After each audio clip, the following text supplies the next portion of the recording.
Hello everyone, welcome to StudyTravel TV Live, a show of news, statistics and opinion. I'm Matthew Knott, news editor of StudyTravel Magazine. Hello everyone, I'm Bethan Norris, senior editor of StudyTravel Magazine. Before we get started, for the best viewing experience, please put the call in side-by-side speaker view. You will see an icon in the top right corner where you can select the view. We are delighted to welcome you all to this episode of StudyTravel TV Live. In today's broadcast, we'll begin with a news story, and then we'll be joined by our guest this week, Natalia Barata, Managing Director and owner of Sea Learning Centre in Portugal, and Tony Evans, Director of International Relations and International Summer School at Bishop Stortford College in the UK. If you have any questions for the presenters or guest speakers or comments on any of our stories, please post them in the chat box and we will read them out at the end. A big thank you to the sponsor of this episode, Londonist. Okay, let's take a look at our first story. And CATS Global Schools has announced rebrands of the 3 UK-based CATS high schools in Canterbury, Cambridge and London. CATS Canterbury has become the Worthgate School, CATS London has become Guildhouse School, while CATS Cambridge will continue to carry the heritage of the CATS name, although with a new logo and brand colours. The CATS schools in the UK date back to 1952, and the company said that the rebrand was undertaken to better showcase the unique experience of each individual school and their communities of students and staff. Chris Stacey, Chief Executive Officer of CATS Global Schools, said the rebrand marks a significant milestone and is an evolution in the strategic positioning of the group globally, with a portfolio of schools that provide clear USPs for prospective parents and students. CATS Global Schools portfolio comprises of 13 institutions, including CATS Boston in the USA and Bosworth Independent College, Bournemouth Collegiate School and St Michael's School in the UK, as well as institutions in China, and is owned by China headquartered parent company Bright Scholar. Okay, so at this point, we'd like to introduce our guests, Natalia and Tony. There's Tony.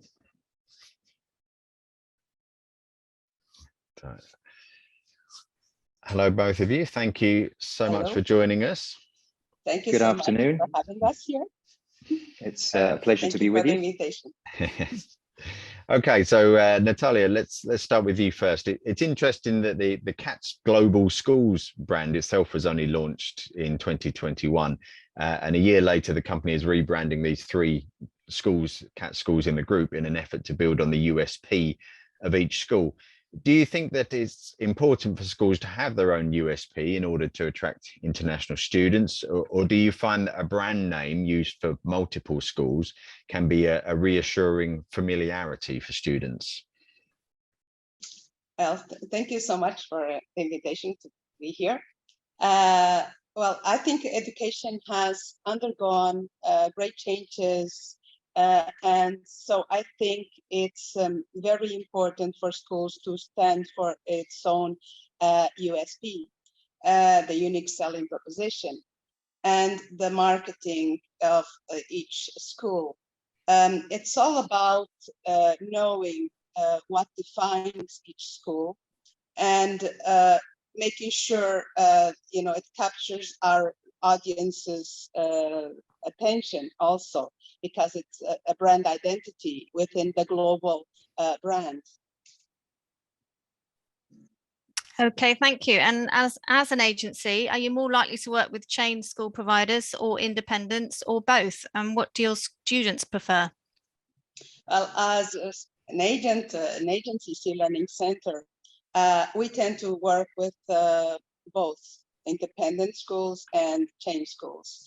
It depends on the providers, what's the needs of our clients, the students, the teachers, our universe. But I do prefer myself to work with independent schools because I like to know the owners and I like to have, their own personal touch in each of their own independent schools. Thank you. Tony, if we could come to you, you work for an independent school in the UK. It's not part of a chain. How important do you find it is to highlight the individuality of a school when you're marketing secondary programs overseas? I think it's very important. I think the individuality of a school tells you what the school is like and what kind of students would be best suited to go to that school. That's why I think it's fundamental in any marketing and sales activity that the individuality of the school is stressed and highlighted. I've had experience of working for both chains and independent schools in my career, and it was interesting that when I was working for the chains back in the 90s, I appreciate it was a different era, but I think the point's still relevant, that the focus was very much on being part of a global brand or a European brand, depending on where the chain had its schools located. So it was the marketing message was very much about the brand and the destination rather than the individual characteristics of each school. I've obviously been working in the independent school sector for the last 2 decades, and the focus there is very much on the individual school. What makes your school different? What makes it special? What sets it apart from the other schools in the sector? So yeah, I'm very much in favor of highlighting the individuality of schools. Okay, thank you. And Tony, again, what were numbers like for your summer school this year? And did you find that boarding schools with accommodation on site gained from the homestay difficulties experienced by the language sector this year? Well, to answer the first question, we were very pleased with the numbers that we were able to recruit, considering the challenges that we all faced this year.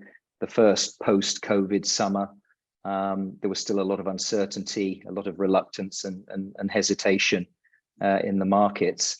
And then obviously with the outbreak of war in Ukraine in the early part of the spring, compounded the situation and made it even more difficult. So I think we were pleased that we filled most of the beds, at least for 4 weeks of the summer, and that we were able to get a good mix of nationalities. So yeah, we were pleased. But I think we had to, or I personally had to leverage a lot of personal relationships that I've built over the relationships.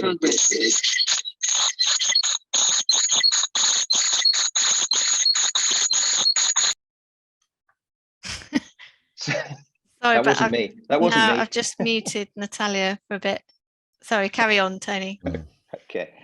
No, I think, as I say, having been in the industry for a long time and having quite a sizable network of agent partners, I was able to leverage a lot of the relationships in order to be able to recruit sufficient students for this summer. Because in addition to the challenges that we were all facing, it was the first summer that Bishop Stortford College had run a summer school. So obviously, an additional challenge to deal with, but we did very well, and the feedback was excellent.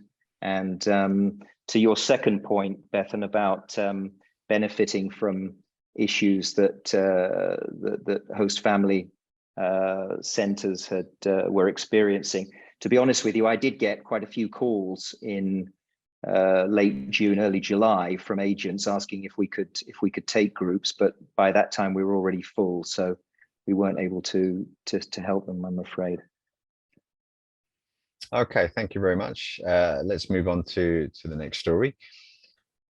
And a new survey of the parents of Chinese students has shown high levels of satisfaction with UK independent schools and guardianship providers, growing confidence to send students as COVID concerns ease, and the increased importance of agencies in the decision-making process. The 2022 boarding survey of Chinese parents, produced by the Boarding Schools Association in partnership with the British Association of Independent Schools with International Students and Chinese education specialist CanExcel, was based on a survey of 1,161 parents of current students at UK independent schools or those due to begin in the next 2 years, and builds on a first report released last year during the COVID-19 pandemic. The authors found that 80% of prospective parents intend to apply through an agency, compared with only 65% in the previous survey, suggesting increased reliance on agencies in the post-pandemic period. When asked the key factors in choosing an agent, all the parents cited the professionalism of the agency, and almost all cited provision of guardianship services as well as school applications. Current parents were largely satisfied with the way that UK schools handled the COVID-19 pandemic, with scores highest for pastoral care, 90% satisfied, and campus safety, 86%, but lowest for communication with parents at 60%. Among the parents of prospective students, 43% said that the UK is back to normal, so there was no impact on their study abroad plans, and a further 31% said that their plans remain unchanged anyway because education abroad cannot wait. Only 6% expressed an intention to postpone their course, and with none expecting to abandon, which was down from 5.5% in the previous survey that they did. Okay, so Tony, you worked with the Chinese market before the COVID-19 pandemic. So what's the story with the Chinese student market at the moment? And when do you think Chinese student numbers at secondary schools in the UK will be back to pre-COVID levels? Well, if we just go back to 2019, 2020, the academic year preceding the pandemic, China was the largest single source market for the independent school sector. It was providing 10,000 students out of a total of just over 500,000. And 8,000 of those were boarders.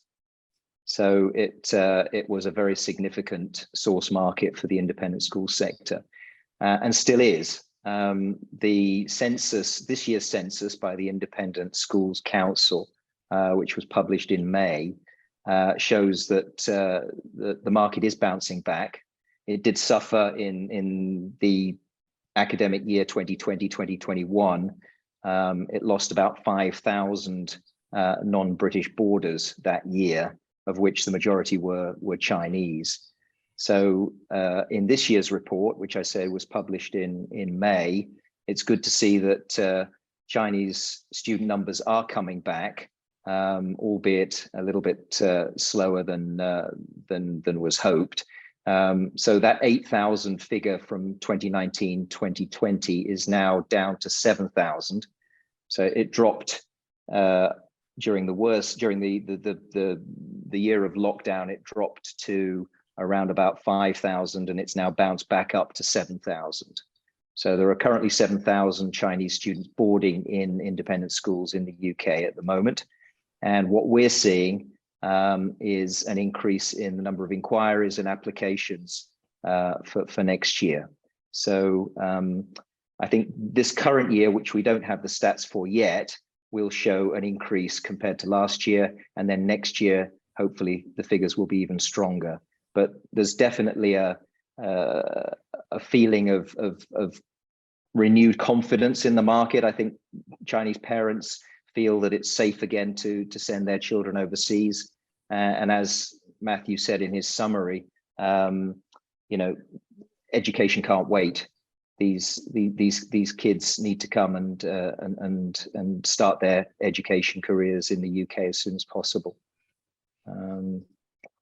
So that's where we are. I mean, one thing I would say about the slight decrease in numbers this year compared to pre-pandemic is that travel restrictions, particularly in China and Southeast Asia, have been amongst the strictest and most severe anywhere in the world. Quarantine protocols, likewise, which has really affected people's travel plans. Visa offices, as people know, were closed for months on end. They've started to reopen now, but they're opening slowly and with reduced staff levels, which is leading to long delays in students getting their visa applications processed. So it's all conspiring to make the application process and the journey to the UK that much more difficult and challenging for these students. But they want to come. I think the underlying message from the agents and from families that we're talking to is that they want to come, and they want to come as soon as possible. Yeah, some promising signs there, Tony. And our next point sort of touches on what you've just mentioned there. Inter-university partnerships has been helping Chinese students wanting to study at UK universities by organising charter flights to enable them to arrive in time for the new school term. What's your view of this, Tony? Do you think this will help to sort of kickstart more interest from China, and is the lack of flights a problem for Chinese students? I mean, as far as the initiative is concerned, I mean, this is the third year that Into have been organising charter flights for their students, and I think it's fantastic. I think it demonstrates, it shows how important Chinese students are to UK education, whether that's primary, secondary, or tertiary. I mean, these students have they have supported our education industry over the last 10 years to an extent that can't be underestimated. They've really been crucial, and that's why we've been so badly hit by the fact that not as many have been able to come in the last few years as prior to the pandemic. So yes, I think it's a great initiative. Well done Into. I think people probably don't know, but in 2020, the Boarding School Association organised a similar initiative, but rather than chartering flights, they took block bookings on scheduled flights. And then they pass those block bookings on to their school members, enabling the school's Chinese students either to return back to the school or to start their education with the schools in the UK. So that's worth mentioning as well, I think. Yeah, some good initiatives there. And I mean, moving away from China, what markets are you focusing on, which are showing promise for you? Yeah, well, as I say, China is slowly returning, a bit like a sleeping giant. It's slowly waking up, and that's great news. And I personally think that within 2 or 3 years, not only will it have reached the 2019-2020 levels, but I think it'll have surpassed them in terms of student numbers, and that's across the 3 sectors, if you like, the primary, the secondary, and the tertiary. But in terms of other markets, we're seeing very, very promising movement in Germany, where across the independent school sector, applications this year are up 35% compared to last year. From Spain, where they're up by 50%. And from Mexico, Latin America seems now to have woken up to the secondary sector, whether that be independent schools or state high schools.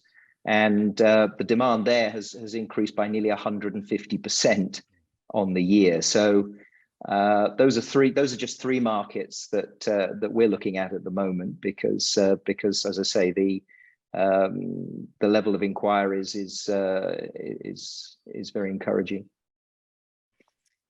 Okay, thank you. Natalia, I'm going to unmute you again. Is your sound a bit better? I think you might have... Are you logged in twice, Natalia? Is that better?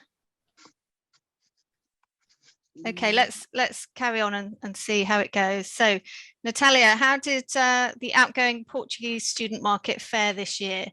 The UK suffered its own problems with flights being cancelled at short notice during the summer and becoming more expensive. Did this affect your business, and did students choose other destinations instead of the UK because of this?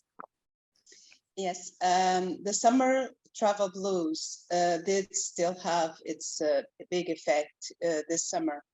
There were the concerns of the strikes, we had the problem of the flights soaring the prices. We had the Ukrainian war going on, and of course the COVID quarantine, because Portugal was always one of the last ones also to lift the quarantines. So by the time it did, the prices of the flights were very expensive. So also what I heard from the parents, if Portugal is on this side of the Atlantic, to go on the other side of the Atlantic would be too far. So they would still prefer the UK this summer. So because it's nearer, it's 2.5 hours, 3 hours to flight, so it's very easy. So it was still UK our main destination this summer. Okay, thank you. Let's take a look at our next story. And agency Go Study Australia has opened a new street-facing retail branch in Sydney to deliver support services for international students. Go Study Australia said that Australia's international education sector is experiencing a rapid recovery this year, with many ELICOS English language colleges reporting higher than pre-COVID enrolment levels, and some providers already full until July. As such, there's an increased pressure on agencies to provide support services to new international students arriving in Australia. Simon Costain, General Manager of Go Study Australia, said that an important part of the company's service model has always been strong face-to-face presence. He said the upgraded office has been a positive project for the global team and partner colleges to rally around, and sends a clear signal that Go Study Australia survived COVID and remains open for business. So, Natalia, the COVID pandemic may well be reaching the end for most of the world, but agents and educators are still under considerable pressure from the rising energy prices and a global economic downturn. How is your agency advertising to students that it is open for business? Are your marketing costs increasing, or are you trying to keep company expenses to a minimum? Well, StLearning Center has been advising students counseling for 26 years. This means that I don't really have to do a lot of marketing, because as gradually this is lifting, the teachers, the schools, the students, they're gradually coming back to us, even the agencies.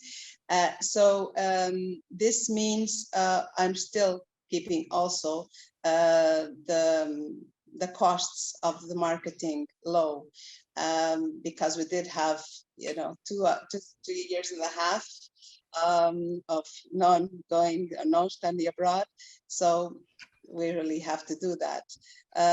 But I'm happy that it's gradually coming back, and this is also an opportunity to be out there. So thank you so much for StudyTravel. And Natalia, how do you provide ongoing support for your students when they are overseas?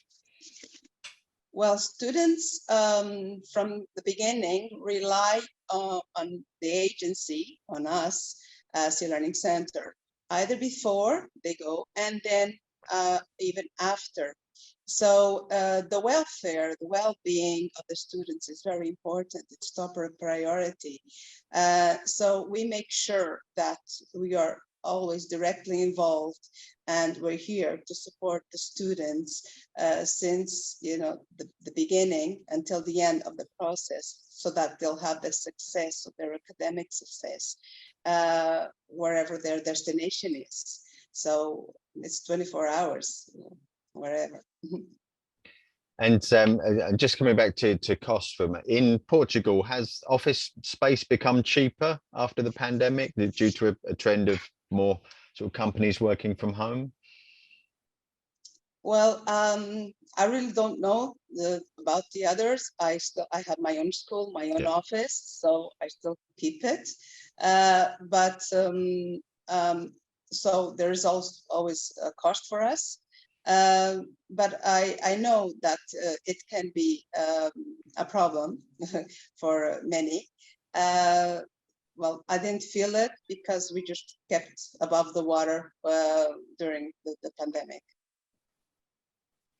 Okay, thank you. And Tony, you've attended a number of face-to-face events recently, including ST Alfie Frankfurt. What have you noticed about your agent partners? Have most of them survived, do you think, or are there some noticeable absences? And what factors do you think are likely to have helped an agency survive the last 2 years?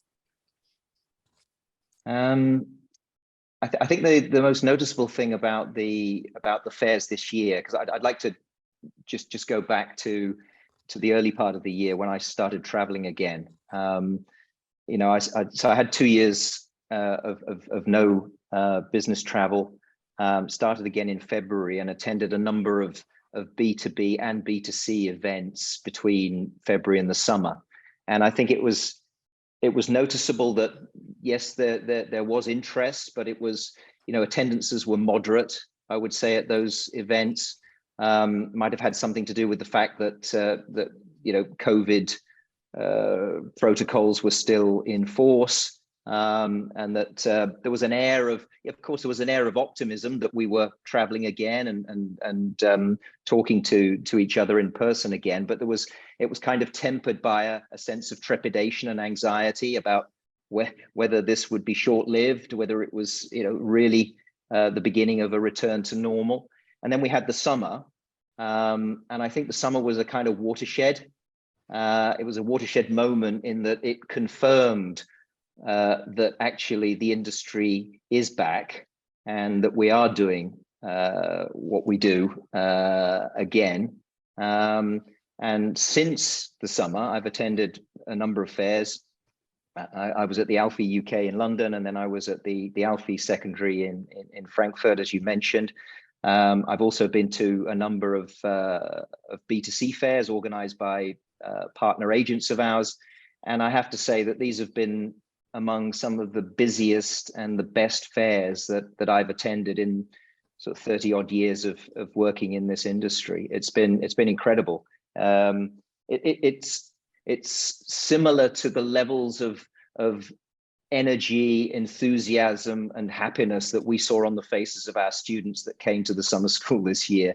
There are definite parallels there between the two. So yeah, it's been great. I think the summer was a significant. It provided confirmation, if you like, for all of us working in the industry that yes, we are back and we can start to rebuild our businesses now, which is great news for all of us.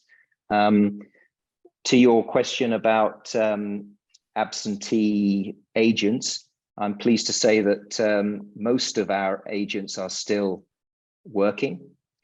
I think that's due to a number of things, not least the fact that they are very well established, have excellent reputations for delivering high quality service to a loyal customer base. And I think because they've been in the business for so long, and we've had lots of challenges over the years in international education. I think those agents that have been around for as long as I have know how to deal with adversity and have managed the situation in the best way possible, and that's why they've survived. So yeah, positive, I would say. Very good. Very good. And nice to hear your comments about the conferences there, Tony. Have you noticed an upsurge in international marketing from secondary schools, boarding schools in the UK, or indeed more sort of summer school offerings from boarding schools and language schools? Yeah, definitely. I think schools are mobilizing themselves. I'm talking about secondary schools, independent schools in particular. I think they're mobilizing themselves more now than they were. I think the fact that Alfie Secondary and ISEF Secondary are now big events, you know, having only been introduced relatively recently. I've had the pleasure of attending both and have found them to be very, very successful. So I think that's you know, that's a very good sign. And B2C fairs as well. I mean, I'm amazed by the number of B2C fairs that our partner agents are organizing. I mean, at this time of year, there's literally 4 or 5 happening every weekend. And in order for schools to be able to participate, you know, they need to increase the size of their sales team, or mobilize more of their in-school staff. I mean, certainly at Bishop Stortford, we're looking at getting more of our admissions and marketing team out on the road to meet our customers, whether those be agents or prospective families. So yeah, there is definitely a lot more going on, which is great, because I think it's a sign that that the demand is there. Agents wouldn't be organizing fairs. Fair organizers like yourselves wouldn't be organizing fairs if there wasn't a demand. So that's a very positive thing. In terms of competition, again, yes, definitely there are more summer school providers out there. There's a greater variety of summer programs being offered by those providers. You know, you look at the year-round language school operators. They're looking to expand their local provision in the summer, whether that's adding, you know, junior centers to existing adult centers, or adding more junior centers to existing ones. There are, you know, the traditional summer school operators are expanding. Every time I read StudyTravel Magazine, I see, you know, an article about another summer school operator that's opening another center somewhere, or several centers. So, you know, yes, there are more summer school operators and more centers, more programs, but the reason for that is because the demand is there. And I think, you know, we certainly internally during the pandemic, we were talking about the bounce back factor and when that was going to happen, and you know, to what extent would we see an increase in demand. And I think we're beginning to see it now. You know, for next summer, you know, we've almost filled all our places at the moment with allocations, I hasten to add, not with firm bookings, but even so, we wouldn't normally be full with allocations until the new year. So to be full at this time is very, very encouraging. So yeah, that's a sort of sit rep from me, really. Fantastic. Well, that's very good to hear. And I think we'll take one last story now to finish. The government of Canada has announced that it will temporarily lift the limit on off-campus work hours for international students, a measure designed to help address labour shortages in the country. Sean Fraser, the Minister of Immigration, Refugees and Citizenship, announced that the 20-hour per week limit on the number of hours that eligible post-secondary students are allowed to work off campus while studying will be waived. From November the 15th, 2022 until December the 31st, 2023, international students who are in campus and have off-campus work authorization on their study permit will not be restricted by the 20-hour rule. International students who have already submitted a study permit application as of October the 7th, 2022 will also be able to benefit from the change. Natalia, you send students to higher education programs, mostly in the UK, I believe.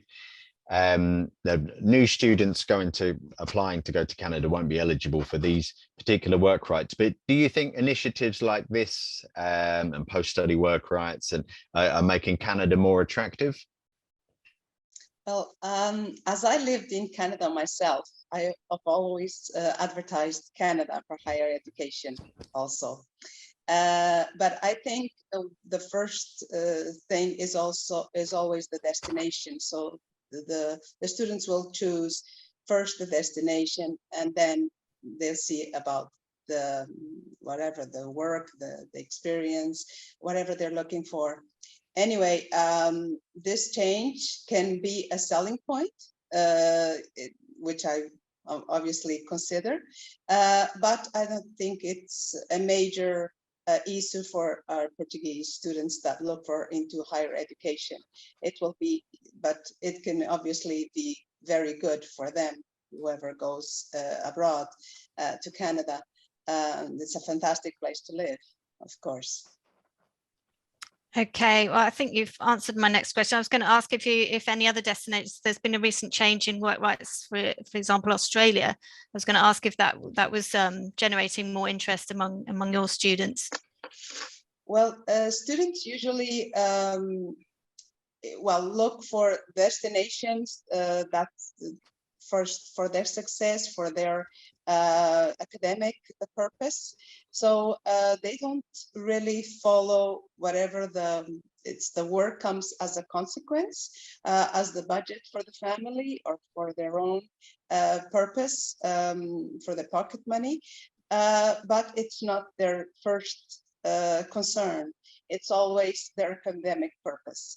But of course, whatever we can, we assist the students in providing all the information about the information on this issue abroad, whenever they go, wherever they want to go to this destination. Okay, thank you, Natalia. Well, that brings us up to date with all the stories this week. At this point, we'll open up to the audience to see if there are any questions for our guests or for the StudyTravel team. And these can be on any of the stories or the topics that we have discussed. I'll just open up the chat. Just while we're waiting there, Natalia, we haven't sort of spoken about the inbound study and the students coming to study Portuguese there with you. How are things looking there? I've been getting a lot of inquiries now, so I'm very happy for it. It's opening. There's lots of agencies asking for the price list, for the brochure, for the information, and I'm getting from quite a few destinations. So from Canada, from Bangladesh, from Pakistan, from Italy. So I'm getting from all over Europe. So this is very enthusiastic period for us. Very happy. Very good. Thank you so much. Okay. See anything else in there?